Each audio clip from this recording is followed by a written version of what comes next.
Isaac, the son of Abraham, has grown old. His twin sons, Jacob and Esau, who'd been enemies for many years, have finally been reunited and are friends again. Jacob and his large family have come home to his father's house.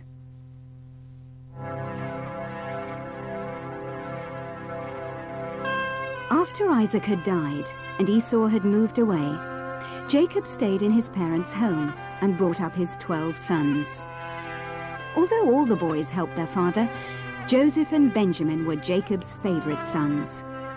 Jacob liked nothing better than to spend an afternoon with Joseph and Benjamin. He loved Joseph the most, though. This made his brothers very jealous of him. One day, Jacob made Joseph a beautiful robe, a coat of many colors. Joseph was thrilled with the robe and put it on. But when his brothers saw his gift, they grew even more jealous than before. "Why don't we get gifts like that?" they grumbled. The brothers talked about Joseph and how he was their father's favorite. And the more they talked, the angrier they got. "I've got a good idea," said one of the brothers. "Let's ignore Joseph. We won't talk to him or let him help us in anything we're doing." All the brothers agreed to do this. One morning, Joseph woke up with a start. He had had a very strange dream. It was so real, he felt he just had to talk to someone about it. Joseph got up and looked for his brothers. "You'll never guess what I dreamt last night," he said when he found them. Even though his brothers turned away and ignored him, Joseph was so excited by his dream that he hardly noticed. He said, "I had a strange dream. We were all out in the field, tying the grain into bundles. Suddenly, my bundle stood straight up, while all your bundles came and stood in a circle around mine and bowed down to it." His brothers pretended not to listen. But Joseph's dreams interested them. He often dreamt funny things. This time, though, they grew angry.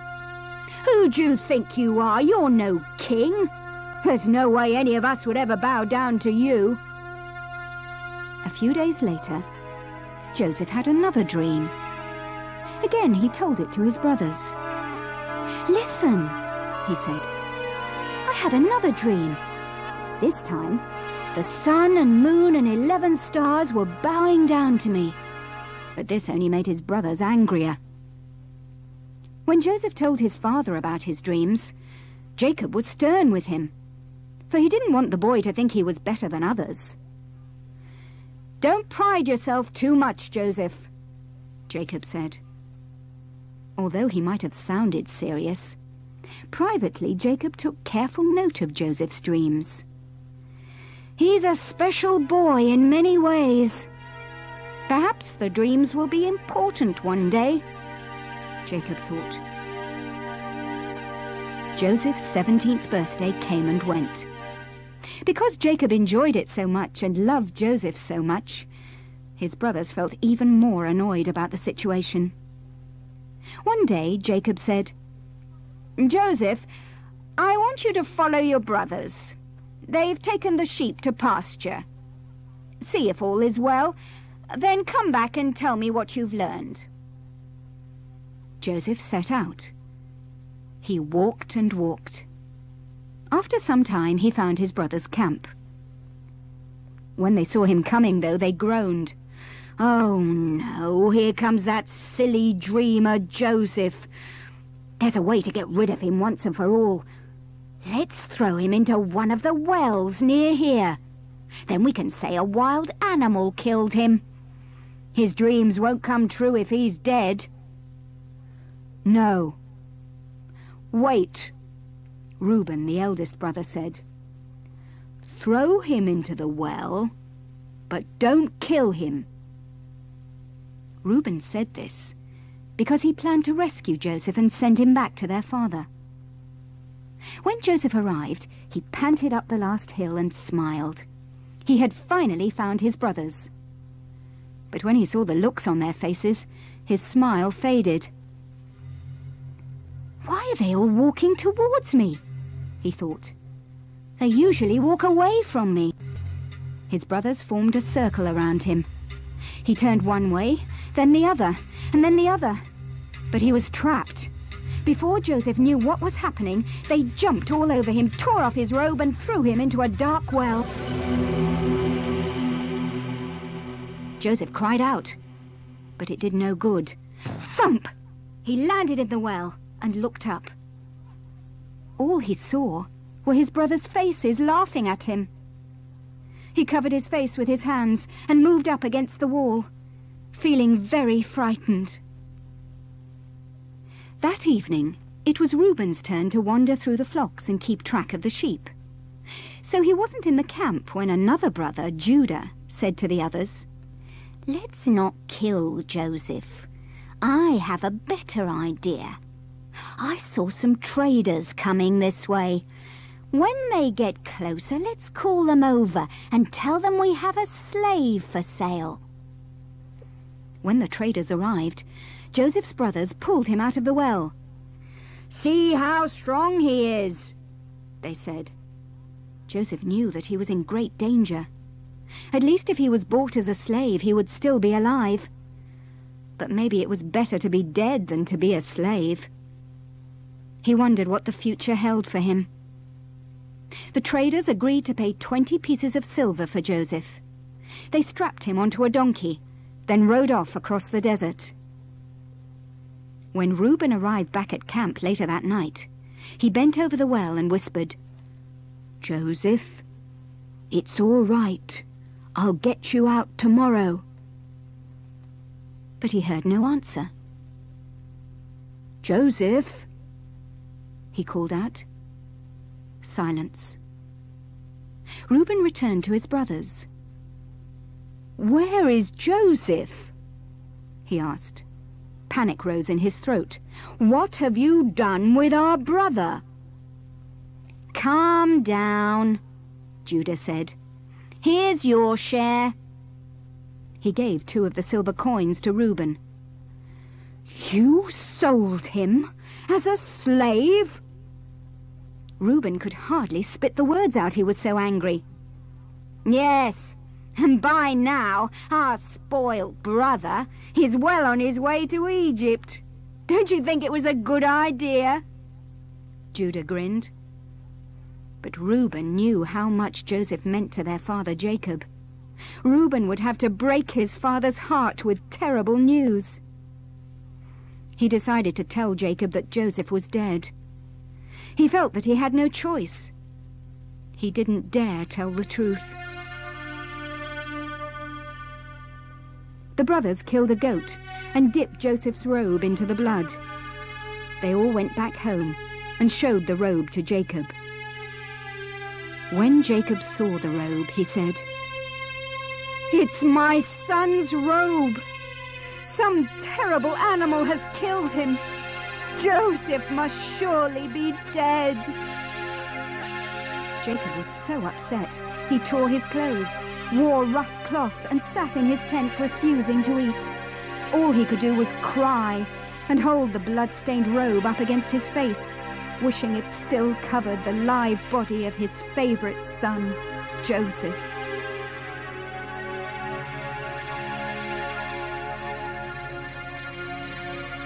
Joseph traveled with the traders a long, long way. After many days, the traders led Joseph into a big city. They lost no time in finding a buyer for Joseph. When Joseph saw his new master, he knew that God was taking care of him. The man who bought Joseph was called Potiphar. He was the captain of the palace guard. He was rich, but more important, he was a kind man. Joseph would not have to work in the fields or carry bricks for the pyramids. Instead, he could work in Potiphar's house. Joseph worked hard for Potiphar. He had never had to work that hard before. Joseph tried to find things which needed to be done before he was asked to do them. He prayed to God to help him to do well. Every time he did a job, Joseph wanted it done in the best possible way, so that God would be pleased, as well as Potiphar. Potiphar knew that Joseph was a good worker. As time went by, Potiphar made him his personal servant, and put him in charge of more and more things. At first, Joseph kept the house clean. Then he watched over work in the fields, and made sure the meals were cooked well. Eventually, Potiphar put Joseph in charge of everything he owned. All Potiphar had to do was decide what he wanted for dinner every night. While Joseph worked for Potiphar, he grew from a boy into a man. Joseph did everything well because God was blessing his efforts. Joseph was well-built and good-looking, and after a while, Potiphar's wife kept thinking about him. One day she looked out of her window and saw Joseph in the garden. "Oh, he's so handsome," she thought to herself. "My husband has gone on a journey for a few days. Maybe I can get Joseph to come into my room and make love with me." She called to Joseph, and he came, wondering what job he might do for her. But when Joseph entered her room, she just stood there. "What is it you wanted, madam?" Joseph asked. Potiphar's wife said, "Kiss me, Joseph. You're so good-looking and strong. I want you to make love with me." Joseph knew that many men would like to make love with Potiphar's wife. It was flattering being asked to make love with a beautiful woman. But Joseph did not love her, and she was not his wife. He knew that if he made love with her, it would not be fair to Potiphar, her husband and his master. Potiphar had trusted Joseph with so much. God would not be pleased if Joseph betrayed that trust. Joseph shook his head. "You're very beautiful," he said, "but it would not be right." Potiphar's wife asked him the same question day after day, and Joseph always refused, saying the same thing. One day, Joseph was doing some work in the house. Potiphar's wife realized that no house servants were there, so she caught Joseph by his robe and threw herself at him, trying to force him to kiss her. When he pushed her off and ran away, she grabbed his robe and held on to it. She was very angry and wanted to hurt Joseph, because he'd made her feel like a fool. When Potiphar came home, his wife showed him Joseph's robe. She made up a story. "Joseph crept into my room to attack me, and you thought you could trust him. Ha! What kind of horrible man did you bring into our home?" she said. Potiphar believed his wife and called the guards. He was so angry he never wanted to see Joseph again. He told the guards to throw Joseph into prison and throw away the key. He yelled after them as they dragged Joseph away. Joseph was put in the prison where the king's prisoners were kept. He sat in the dark, damp cell and wished that Potiphar's wife had never taken a liking to him. As time went by, Joseph began to feel bored. "Is there anything I can do for you?" he asked the jailer. The jailer gave Joseph some jobs to do, looking after the other prisoners. He was so pleased with the way that Joseph did them that he put Joseph in charge of all the other prisoners, and eventually made him responsible for everything that was done in the prison. God was with Joseph, and he did well. One day there were 2 new prisoners, Pharaoh's cupbearer and chief baker, who had offended Pharaoh. The jailer made Joseph their servant, and each morning he would go and see what they wanted him to do. One morning, both of them looked very worried. "What's the matter?" asked Joseph. "We had strange dreams last night," they said. "Can you you tell us what they mean?" Joseph said, "I can't tell you, but my God may tell me what they mean, so that I can help you." The first man, who used to carry Pharaoh's cup and make sure it was always full of wine, described his dream. "I saw a vine, and on the vine were 3 branches. As soon as the branches had little flowers on them, the blossoms became grapes. Pharaoh's cup was in my hand, and I took the grapes, squeezed them into Pharaoh's cup, and gave it to him." Joseph said a quiet prayer, asking God for help.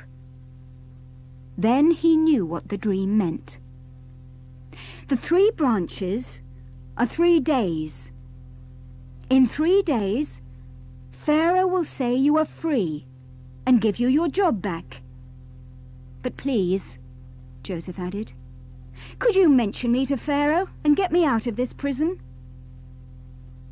The second man had been Pharaoh's chief baker. He told Joseph his dream.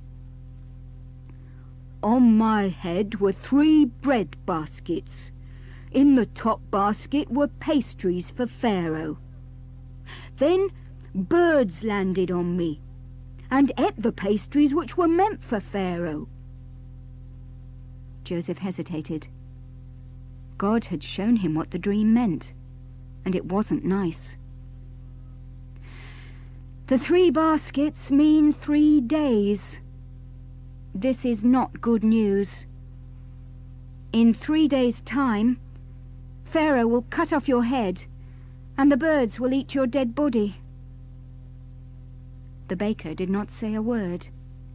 He just turned and went back to his cell. 3 days later, it happened exactly as Joseph had said. Pharaoh's cupbearer went free and got his old job back, while the baker was killed. 2 years went by, and Joseph heard nothing from Pharaoh's cupbearer. Joseph continued to take care of the other prisoners. Day in and day out, he saw the sunshine stream through the barred windows, and he prayed that God might help him to be free. One morning, in the palace, Pharaoh woke up after a bad dream. The dream worried Pharaoh so much that he sent for his wizards, magicians, wise men, and scientists. They listened as Pharaoh told them about his dreams.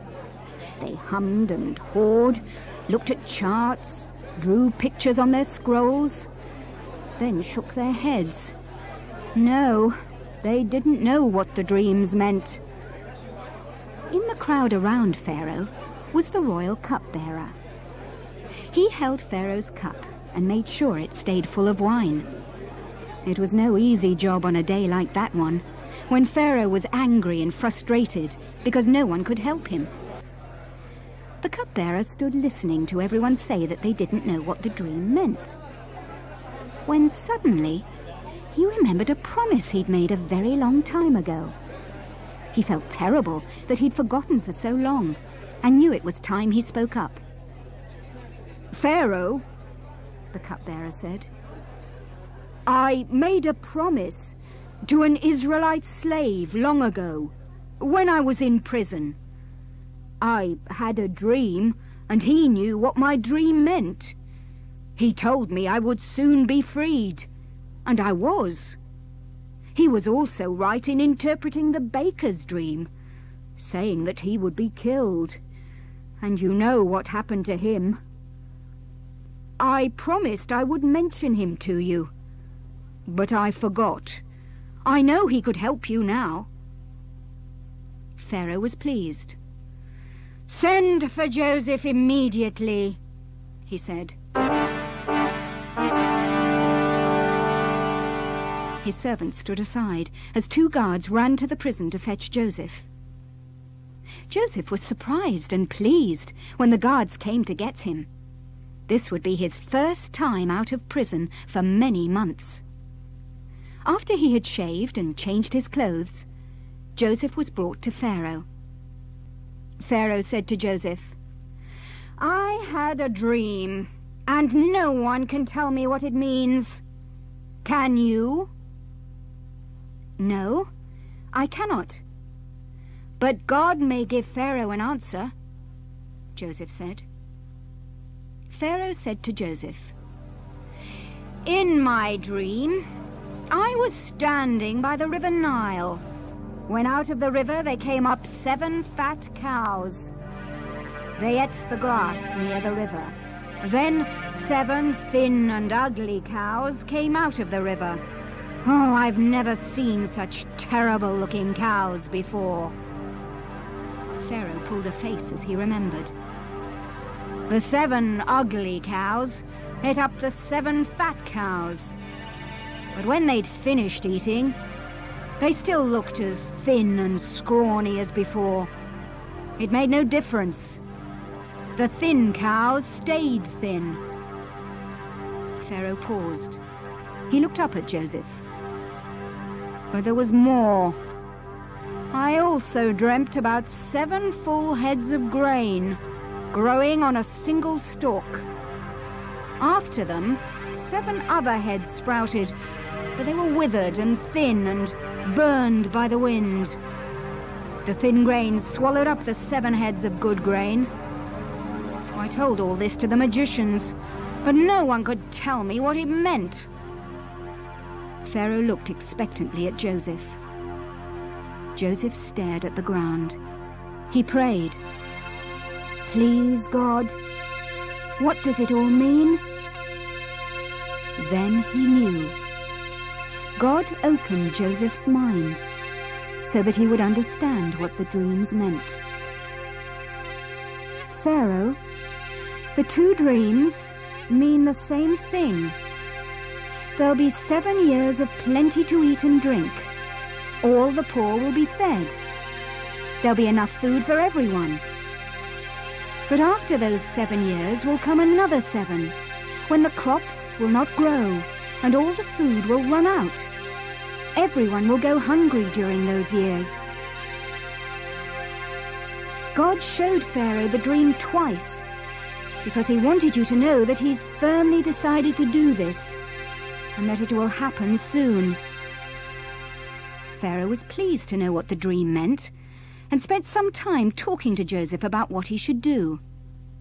In this way, Joseph found favor with Pharaoh. And after all those years in prison, Pharaoh set him free and asked for his help.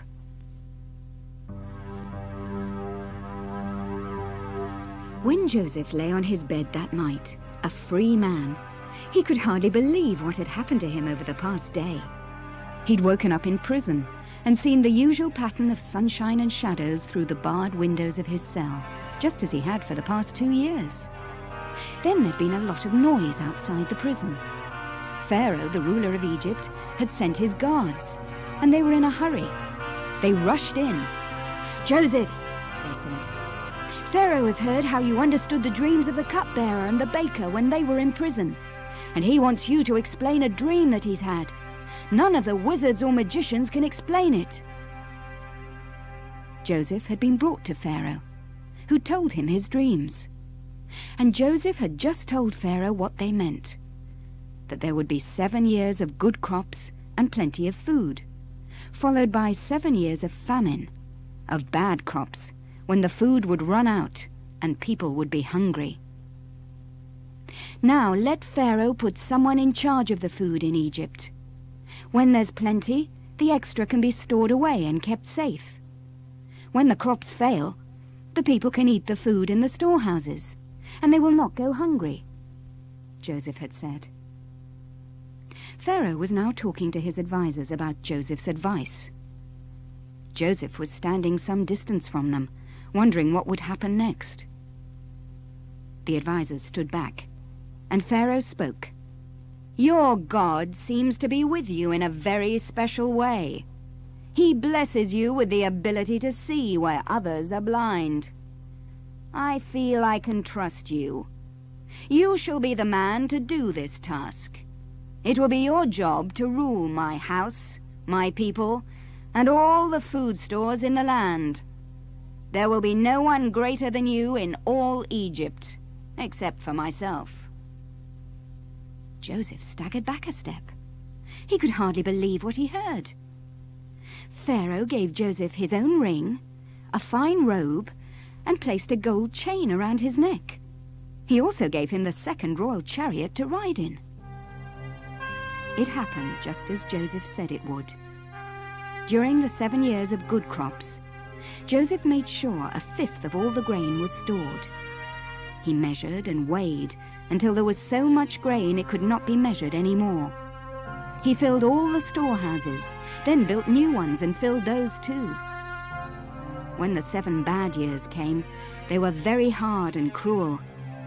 Egypt was the only country with food, and people from all over the world went there to find something to eat. The bad years, the years of famine, hit the land of Canaan too. That was where Joseph's father and brothers lived. They'd grown rich during the 7 good years. Once the 7 bad years started, however, Jacob and his 11 other sons used up all they had managed to save. Most of the sons were grown up and had families of their own to feed. So there were many mouths, but hardly anything with which to fill them. The brothers grumbled among themselves. "What will we do now? Where will we find food?" they said. Jacob knew there was food in Egypt. He'd heard this from merchants traveling through the area. One day he said to his sons, "Why are you waiting here? If you don't want to starve to death, then go to Egypt. Take money with you and buy us some food." The brothers loaded up their camels and donkeys and rode off towards Egypt. Not all of Jacob's sons left, however. Benjamin stayed at home. Benjamin was about the same age that Joseph had been when his brothers sold him as a slave. Jacob had never got over the terrible loss of his favorite son, Joseph. But Benjamin had helped make the heavy grief a little lighter. Benjamin made his father laugh and smile.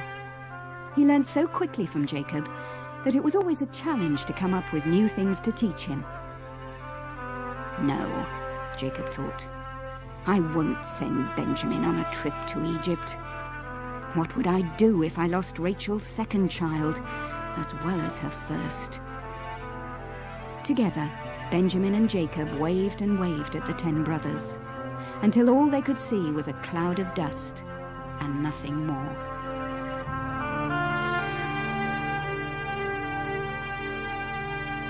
When the brothers arrived in Egypt, they went straight to the man in charge of selling grain. That was Joseph. They didn't recognize him because he was dressed like an Egyptian and spoke like an Egyptian. When Joseph saw them, however, he almost dropped the pen and scroll he held to keep track of the accounts. He couldn't believe that after so many years he would see his brothers again. Still, he didn't tell them who he was. Instead, he accused them of being spies. "But we are brothers. There were 12 of us, but one is dead, and the youngest is with our father," the brothers said in dismay. "I do not believe you," Joseph said. "If you are not spies, then prove it by going home and bringing your youngest brother to me. One of you must go and get him. The rest of you will be kept under guard until the truth of what you say can be tested." Then he put them in prison for 3 days.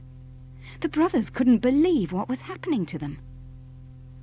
On the 3rd day, Joseph said to them, "I love God, so I will spare your lives as long as you do what I say.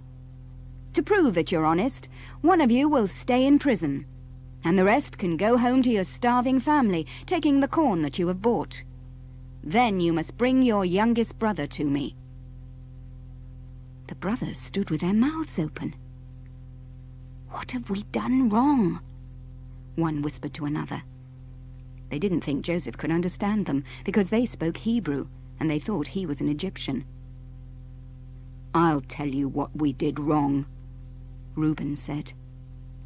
"We should never have thrown Joseph down the well, and you should never have sold him as a slave." The brothers knew Reuben was right. They could still remember Joseph begging them to let him go, and they had all turned away and ignored him. Now it was their turn to suffer. When Joseph heard this, he left them and began to cry. His feelings were so great. When he was able to speak again, he came back, picked out Simeon, and had him tied up in front of them. The other 10 brothers rode home. On the way, they discovered their money, which Joseph had ordered to be tucked in among the grain they'd bought. "Oh, no!" they moaned. "Now it looks as though we stole the grain." When the brothers arrived home, they told Jacob what had happened. They asked if they could take Benjamin back to Egypt. "Absolutely not," Jacob said. "There is no way anyone is taking my Benjamin from me. Do you see how old I am? Do you want me to die with grey hairs of worry? No. Benjamin stays here." Jacob would not listen to any more of their arguments. He thought, it's bad enough that Joseph is dead. Now they've left Simeon behind. No, they will never take Benjamin away. Slowly but surely, the grain the brothers had brought back with them from Egypt was eaten. Soon there was hardly anything left. Jacob, his sons, their wives, and their children cut back on the amount they ate each day. Soon they had hardly anything to eat. The children were so hungry that they cried. The women complained.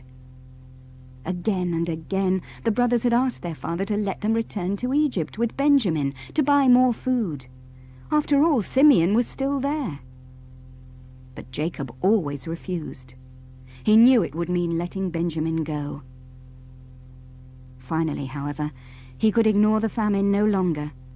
He had to think about the rest of his large family. So he agreed. And Judah, the brother who had sold Joseph as a slave so long ago, said he would take special care of Benjamin. "Nothing will happen to him," he promised. "Just to make sure," Jacob said, "take double the money. That way you can pay the Egyptian man back for what we didn't pay last time, as the money had been put back in the grain which you brought home. Take him special gifts of honey, spices, pistachio nuts, and almonds."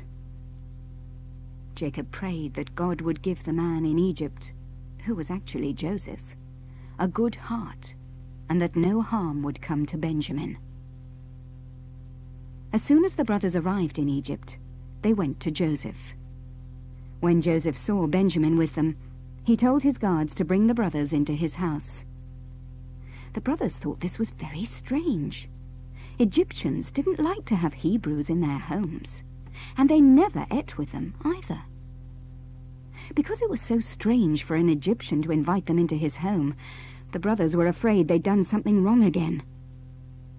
So at the door of the house, they told the servant in charge about the money they'd taken home last time. "We didn't know it was there until after we left," they said. The servant told them that he'd been paid for the grain and that they were not to worry. Then he brought Simeon to them and took the brothers into the house. When Joseph arrived, they bowed down to him and gave him their gifts. Joseph took a good look at Benjamin. He'd grown into a tall, handsome young man. "How is your father?" Joseph asked. "He's alive and well," the brothers answered. Joseph looked at Benjamin again. He reached out a hand and put it on the boy's head. "May God be good to you, my son," he said. Suddenly he turned away. He felt such tender feelings for his brothers that he was about to break down and cry. So he got up and ran from the room. Once alone, he cried and cried, so great were his feelings for his brothers. Joseph wiped away his tears and returned to the brothers. "Come," he said to them, "and we will have a big meal together." To the brothers' amazement, Joseph seated them in order of their age, from the eldest to the youngest, and he served them from his own table. It was a grand party and lasted most of the night. But not once did Joseph tell the brothers who he really was.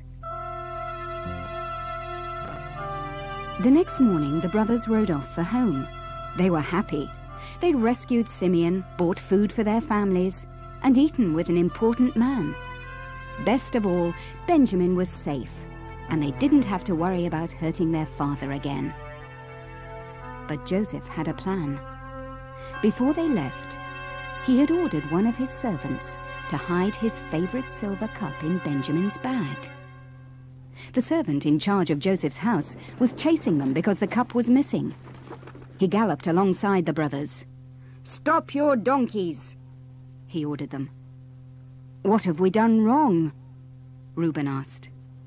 "One of you has stolen my master's silver cup," the servant said. "But why would we steal?" the brothers protested. "We will make an agreement with you. If you find that cup, which you won't, then the person with whom you find it will stay in Egypt and become a slave." The brothers were quite sure that the servant had made a big mistake. But all the same, they felt nervous. The servant went down the line, from one to another, finally ending up at Benjamin's donkey.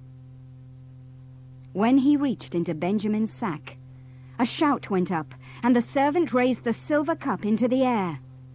The brothers groaned. "Oh no, this is terrible!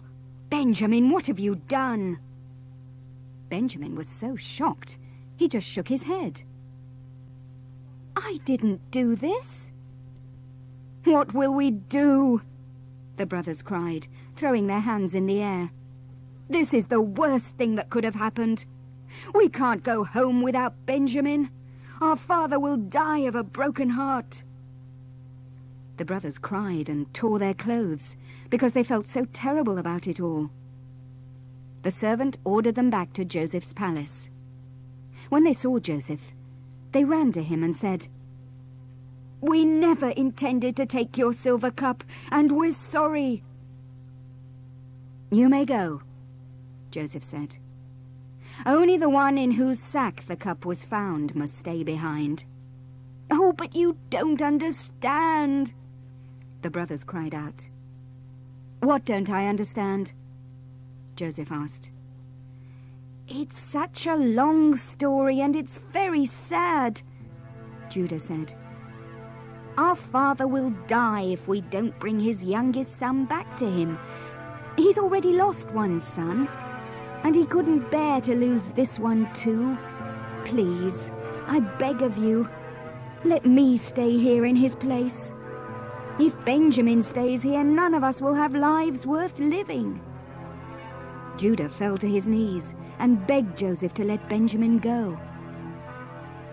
When Joseph saw Judah on his knees pleading with him, and Benjamin looking so worried, he could hardly keep from crying. He cried out to his servants, "Leave us alone! I want to be alone with these men!" The servants ran out of the room. The brothers looked at each other. What could it mean that this powerful man wanted to speak to them alone? Were they all to be killed? Then he called them to him. "I am your brother, Joseph," he said. They didn't believe him. They were so terrified they couldn't listen. "Open your eyes," said Joseph, coming closer to them. "I am Joseph, the one you sold into Egypt."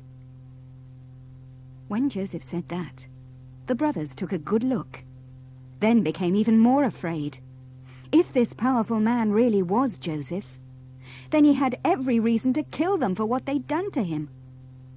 "No, no, do not be afraid any more, brothers.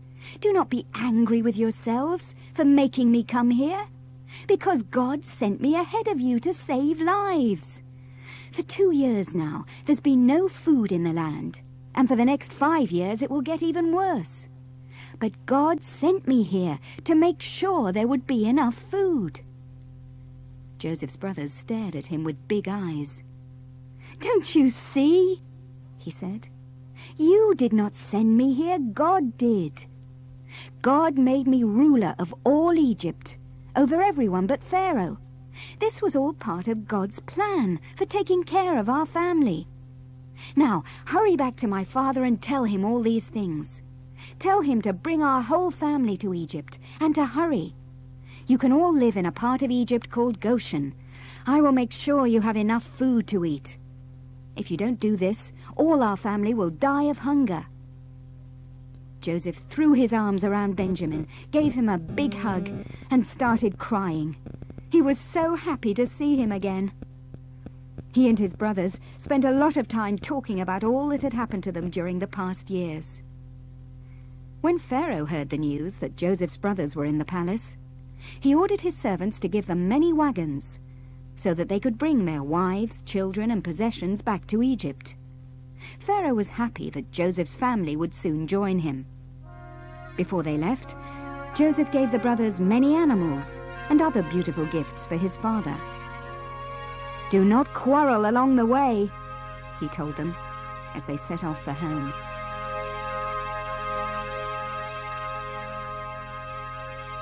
When the brothers arrived home, they told Jacob that Joseph was alive and that he was a ruler in Egypt. At first, Jacob didn't believe them.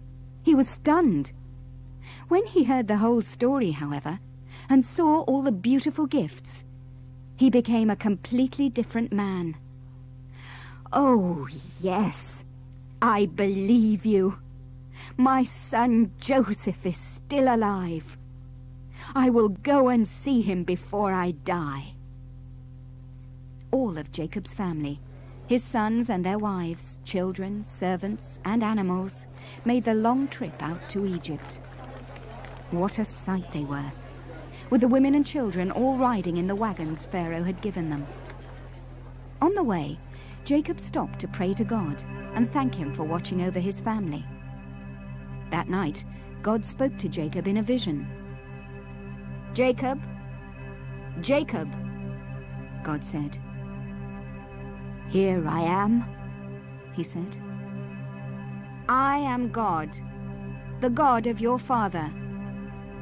Do not be afraid to move to Egypt, for I will make you into a great nation there. I will be with you, and make sure your family returns to this land I have promised you. And Jacob, you will see Joseph again before you die." Jacob and his family went to Egypt. When they got there, they were met by Joseph in his chariot. As soon as Joseph saw Jacob, he leapt out of his chariot, ran over to his father, and threw his arms around him. The two men wept for happiness. They had been apart for so long, and they loved each other very much. Joseph brought his whole family to meet Pharaoh. He asked permission for them to live in the land of Goshen. It was very beautiful there. Joseph made sure that his brothers, their wives, and their children had enough food to eat.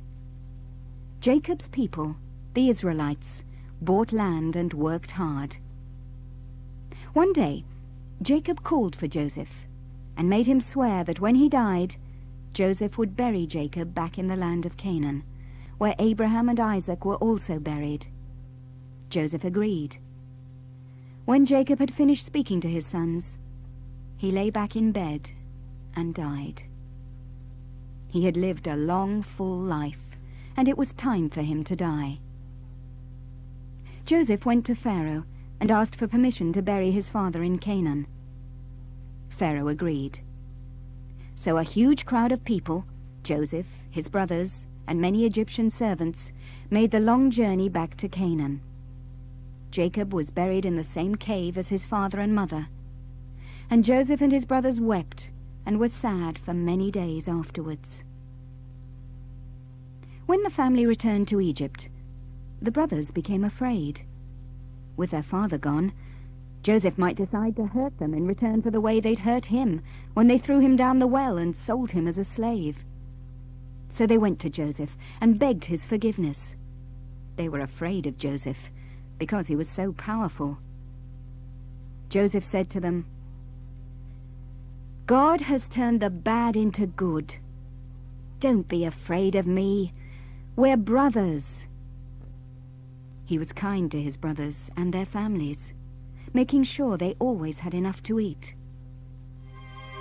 Joseph and all his brothers and their families stayed in Egypt during the rest of the famine, and for many years afterwards.